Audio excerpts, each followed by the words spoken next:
ఒక టైం. జనరల్గా కార్మిక శాఖపై అనేక అనుమానాలు వ్యక్తమవుతున్నాయి. ఎందుకంటే ఈరోజు కార్మిక శాఖకు మా సామాన్యుడు పోవాలంటే అక్కడ ఏజెంట్ వ్యవస్థ వచ్చేసి డబ్బులను బాగా వసూలు చేస్తున్నారు కదా, దీనిపై మీరు ఏమంటారు? ముందుగా కార్మికులందరికీ మరియు పత్రికా విలేకరులకి పాత్రికేయులకి నమస్కారం అండి. నిజంగా చెప్పాలంటే అసలు కార్మిక శాఖలో ఎలాంటి దళారు వ్యవస్థ కానీ అవకాశం లేదు. అంటే మనకి చాలామంది అపోహ ఏంటంటే దీనికి ఎల్ఐసి లాగా ఏదో ఏజెంట్ ఉన్నారని వాళ్ళ ద్వారా పోతే పని అవుతుంది అని చెప్పి ప్రజల్లో కావచ్చు కార్మికులు కావచ్చు ఒక అపోహ ఉండొచ్చు. మ్యాక్సిమం అయితే చాలామంది దాదాపు ఇప్పుడు 90% మంది కార్మికులు వచ్చి పనిచేసుకుంటూ ఉంటారు. దళారు వ్యవస్థను అసలు ప్రోత్సహించే అవకాశమే లేదు. దళారు వ్యవస్థ ఉండే ఛాన్సెస్ అసలు లేనే లేవు. వాళ్ళు మన పేరు చెప్పుకొని కార్మిక శాఖ పేరు చెప్పుకునో లేకపోతే ఆఫీసర్కి ఇవ్వాలనో లేకపోతే శాఖకి ఇవ్వాలనో అక్కడ హెడ్ ఆఫీస్లో పని ఉందని డబ్బులను అడ్డగోలుగా డబ్బులు తీసుకునేందుకు దయచేసి అసలు పబ్లిక్ అసలు ₹1 కూడా వాళ్ళకి ఇవ్వాల్సిన అవసరం లేదు. కార్మికులు నేరుగా కార్మిక శాఖ ఆఫీస్కి వచ్చి సంప్రదించి ఇక్కడికి వచ్చి పనిచేసుకోవచ్చు. అపోహకు మాత్రము అనవసరంగా మీరు భయపడి కార్మికులు మాత్రం ఇబ్బంది పడాల్సిన అవసరం లేదు. మీరు నేరుగా కార్మిక శాఖకు రండి. ఇక్కడ 2 డివిజన్ ఆఫీసులు అండి. జిల్లా ఆఫీస్ ఇక్కడ మాబాలో ఉంది, డివిజన్ ఆఫీస్ కూడా మాబాలోనే ఉంది, ఇంకో డివిజన్ ఆఫీస్ తొర్రూరులో ఉంది. అక్కడ 8 మండలాలు, ఇక్కడ 8 మండలాలు అండి.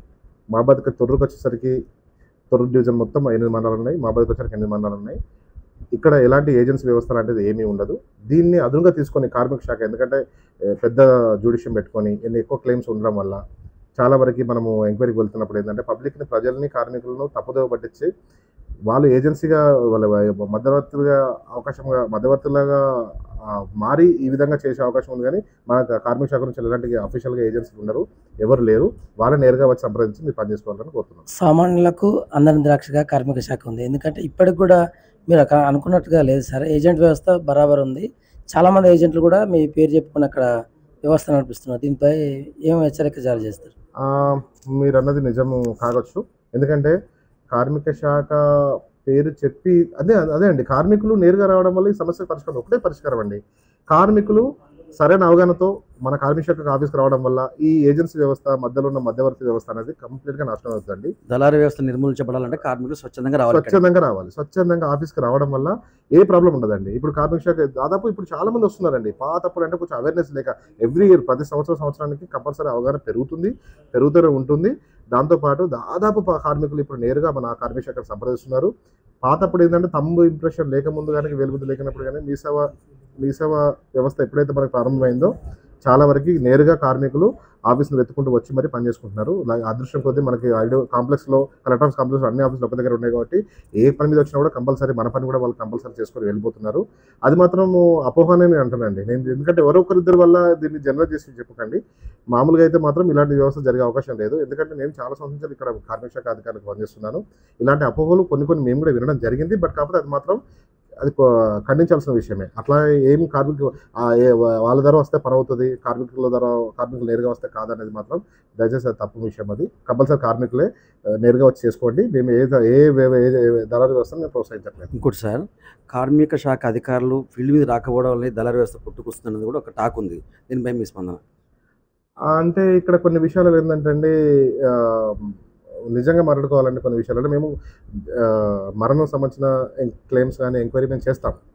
బట్ కొన్ని డెలివరీ సంబంధించిన మ్యారేజ్ సంబంధించిన ఉంటే కార్మికులు ఏంటంటే వాళ్ళ పాప రోజు పనికి పోయే వాళ్ళు ఏంటంటారు, ఇంటికి మేము వెళ్ళేసరికి తాళం వేసి ఉంటుంది. దానివల్ల ఏంటంటే మమ్మల్ని ప్రజలు మేము కార్మికులు నేరుగా మేము ఆఫీస్ కూడా పిలుస్తున్నాం. ఇప్పుడు కార్మికులు నేరుగా మనకి ఇవ్వడం వల్ల ఆఫీస్లో క్లెయిమ్ ఇవ్వడం వల్ల వాళ్ళని మేము ఫిజికల్గా చూసినట్టు ఉంటుంది. దాంతోపాటు వాళ్ళు నిజంగా వర్కర్ కదా అడిగినట్టు ఉంటుంది. మేము చూసి కూడా డాక్యుమెంట్స్ కూడా ఆన్లైన్లో వెరిఫై చేస్తాము. మేము ఒకవేళ డెలివరీ సంబంధించిన డెలివరీ సంబంధించిన క్లెయిమ్స్ అనుకోండి, హాస్పిటల్కి వెళ్ళి ఆ డెలివరీ డాక్యుమెంట్స్ ఇట్లా వాళ్ళ ఇంటికి వెళ్ళకుండా మాకు డెలివరీ సంబంధించిన కామ్ సర్టిఫికేట్ అయినా కూడా మేము ఆసుపత్రిలో వెరిఫై చేస్తే మాకు తెలిసిపోతుంది. ఒకవేళ మ్యారేజ్ సర్టిఫికేట్ అయింది అనుకోండి, మేము నేరుగా ఆన్లైన్లో వెరిఫై చేసుకుంటాం. అది కలలక్ష్మి డాక్యుమెంట్ కూడా ఎట్లా ఉంటుంది, కలలక్ష్మి పేపర్ ఉంటుంది కాబట్టి ఇందులో ఉన్నాయో లేవో చూసుకుంటాం. కాబట్టి క్లెయిమ్ జెన్యూనిటీ మనం మ్యాక్సిమం చెక్ చేసుకుంటాము.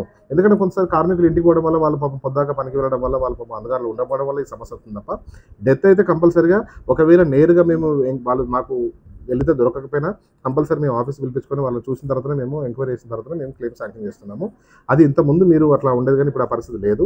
ఇప్పుడు కూడా డెత్ సర్టిఫికేట్ మేము ఆన్లైన్లో వెరిఫై చేసుకుంటాము. అంతకుముందు ఏదైతే తప్పుదలు ఉన్నాయో ఆ తప్పుదలు కూడా జరిగే అవకాశం లేకుండా మేము పగడ్బందీగా చేస్తున్నాం. సార్ ఇంకోటి సార్, ఈ కార్మిక శాఖ ద్వారా కార్డు ఉండడం వల్ల ఎలాంటి బెనిఫిట్స్ ఉన్నాయి? అసలు కార్మిక శాఖ కార్డు ఉండడం వల్ల ఫస్ట్ కార్డుని సరైన టైంలో రెన్యువల్ చేసుకోవాలండి.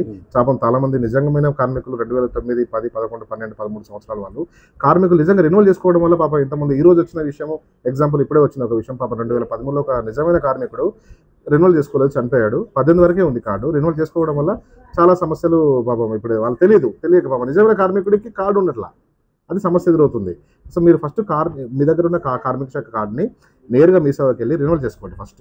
దాని ద్వారా వచ్చే బెనిఫిట్ ఏంటంటే ఎవరైతే కార్మికుడు యొక్క భార్య డెలివరీ అయినా 2 డెలివరీకి డబ్బులు వస్తాయి. కార్మికుడి యొక్క కూతురు మొదటి 2 కూతుర్లకి ఒక్కొక్క కూతురికి 2 డెలివరీలు, అంటే మ్యారేజ్కి డబ్బులు వస్తాయి.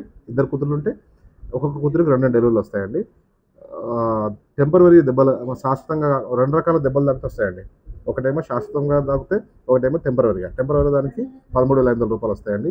శాశ్వతంగా దెబ్బలు తాకితే మాత్రం కేవలం ప్రమాదవశాత్తు తాకితే మాత్రమే. ఎందుకంటే ఫర్ ఎగ్జాంపుల్ రోడ్ మీద వెళ్తున్నాడు అనుకోండి, ఏదో ఒక యాక్సిడెంట్ అయింది, ఎఫ్ఐఆర్ కంపల్సరీ కావాలి. ఎఫ్ఐఆర్కి పెట్టిన తర్వాత ఎక్కడైతే మన అంగవైకల్యం శాతం అంటే డిఆర్డిఓ వాళ్ళు ఇచ్చే సదరన్ క్యాంప్కు అటెండ్ అయ్యి వాళ్ళు ఇచ్చిన సదరన్ సర్టిఫికేట్ కూడా దగ్గర పెట్టుకొని దాని మీద వచ్చిన అంగవైకల్య శాతం బట్టి మనకు అమౌంట్ వచ్చే అవకాశం ఉంటుందండి శాశ్వత విషయంలో. మామూలు టెంపరీ విషయంలో చిన్న దెబ్బలు తాకినా మినిమం 5 రోజులున్న హాస్పిటల్లో ఒక 13,500 వస్తాయి. శాశ్వతంగా మాత్రం కంపల్సరీగా దాని మీద ఉన్న అంగవైకల్య శాతాన్ని బట్టి అమౌంట్ వస్తుందండి. అది 20%, 30%, 40% అనేది డాక్టర్ గారు డిసైడ్ చేస్తారు. ఆ డిఎంహెచ్ఓ ఇచ్చే మెడికల్ దాంట్లో ఉన్న దాని శాతం అటు వస్తుంది. మూడో విషయం ఏంటంటే సాధారణ మరణం. సాధారణ మరణానికి 1,30,000 రూపాయలు వస్తాయండి. ప్రమాదవశాత్తు చనిపోతే 6,30,000 వస్తాయి. ఆ ప్రమాదవశాత్తు చనిపోతే కంపల్సరీగా ఆ ఎఫ్ఐఆర్ పంచనామా పోస్ట్మార్టం రిపోర్ట్ అవ్వాలి.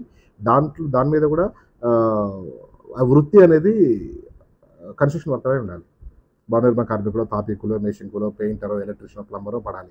దాని మీద మళ్ళీ వ్యవసాయ కూలి ఇలాంటి పడడం వల్ల మళ్ళీ కార్మిక శాఖకు మళ్ళీ డబ్బులు రాకుండా ఉండే ప్రమాదం ఉందండి. సార్ ఇంకోటి, కార్మిక శాఖ నుంచి కార్డు తీసుకోవాలంటే దానికి అర్హులు ఎవరు, ఎలా అప్లై చేసుకోవాలి, ఏమేమి కావాలి పత్రాలు? ఓకే ఇది కార్మిక శాఖలో దరఖాస్తు చేసుకొని కార్డు పొందడానికి వాళ్ళకి కావాల్సిన డాక్యుమెంట్స్ ఏంటి అంటే ఫస్ట్ అర్హులు ఎవరంటే భవన నిర్మాణ కార్మికులు. దాదాపు 64 మంది కేటగిరీలు గవర్నమెంట్ ప్రిస్క్రైబ్ చేసిన ప్రకారం 64 రకాల కార్మికులు ఒక భవనం కట్టడానికి ఎన్ని రకాలు పనిచేస్తారు. మనకు పునాది వేసిన దగ్గర నుంచి మొదలు పెడితే ఇంటికి పుట్టి కొట్టే వరకు ఉన్న రకరకాల కార్మికులు ఒక 64 రకాల కార్మికులు ఆ లిస్టు మన దగ్గర ఉంది. గవర్నమెంట్ మీసో దగ్గర ఉండడం జరిగింది. ఆ రకాల కార్మికులకు మాత్రమే అర్హులు. వీరు నేరుగా అలాంటి అర్హత ఉన్న వాళ్ళు ఎవరైనా కార్డు లేకపోతే నేరుగా మీసోకి వెళ్ళి అక్కడ ఒక దరఖాస్తు తీసుకొని మన ఆఫీస్లో దరఖాస్తు ఉంటుంది, లేకపోతే మీసోలో కూడా దరఖాస్తు దొరుకుతుంది, మనకు ఆన్లైన్లో కూడా దరఖాస్తు దొరుకుతుంది. ఆ దరఖాస్తు ఫిల్అప్ చేసేసి 2 ఫోటోలు, ఒక Aadhaar card, ration card, bank account xerox copy పెట్టేసి ఒకవేళ ఏదైనా యూనియన్లో పనిచేస్తే యూనియన్ సభ్యత్వ కార్డును నమోదు చేయాలి. అందులో మీరు జతపరచచ్చు. ఒకవేళ ఏ యూనియన్లో పనిచేయకపోయినా అడ్డం మీద పనిచేసిన కూడా నిజంగా బిల్డింగ్ వర్కర్ అయితే వాళ్ళు కంపల్సరీగా మీ సేవలు అప్లై చేసుకొని అట్టి దరఖాస్తును మా ఆఫీస్లో ఇవ్వచ్చు, లేదా ఇవ్వకపోయినా కూడా మాకు ఆన్లైన్లో జనరేట్ అవుతుంది కాబట్టి దాన్ని మేము వెరిఫై చేసుకొని వర్కర్ కార్డు చూసుకొని మేము కార్డు నమోదు వాళ్ళకి చేయడం జరుగుతుంది. డాక్యుమెంట్స్ వచ్చేసి 2 ఫోటోలు, ఒక Aadhaar card, ration card, bank account xerox copy సరిపోతుంది. ఒకసారి కార్డు తీసుకోవడానికి ఎంత ఖర్చు అవుతుంది? ఏజెంట్ దళారీ వ్యవస్థ ఏంటంటే సార్ సుమారు 600 నుంచి 1000 రూపాయలు వసూలు చేస్తున్నారు కదా, నిజానికి ఎంత అవుతుంది ఇది? మామూలుగా అయితే గవర్నమెంట్ ఛార్జ్ చేసే పైసలు అంటే 110 రూపాయలు అండి. 110 రూపీస్ వచ్చేలాల్సింది, అంతకంటే ఎక్కువ తీసుకోవద్దు. 110 రూపాయలు తీసుకోవాలి.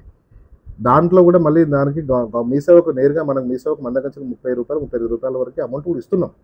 ఈ సర్వీసెస్ చేసినందుకు డైరెక్ట్ గవర్నమెంట్ మీ సేవకు ఇస్తున్నాం. వాళ్ళు అసలు ఏ డబ్బులు తీసుకోవద్దు. కానీ విషయం ఏంటంటే కొంత సిచ్యువేషన్లలో మీ సేవ వాళ్ళు కూడా 200 నుంచి 250 రూపాయలు వసూలు చేస్తున్నారని మనకి తెలిసింది.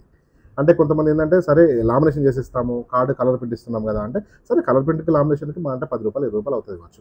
నేరుగా తీసుకుంటే అంతకంటే ఎక్కువ తీసుకుంటే 130, 140 రూపీస్, 150 రూపీస్ కంటే ఎక్కువ ఖర్చు కాదు. ఈ మధ్య దళారులకు ఎక్కువ ఇవ్వడం వల్ల ఏంటంటే కార్మికులు ఇవ్వడం వల్ల వాళ్ళు నష్టపోతారు.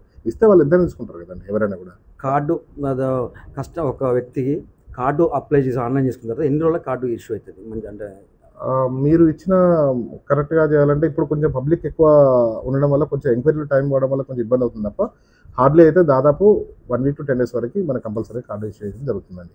Okay sir, thank you sir. మంచి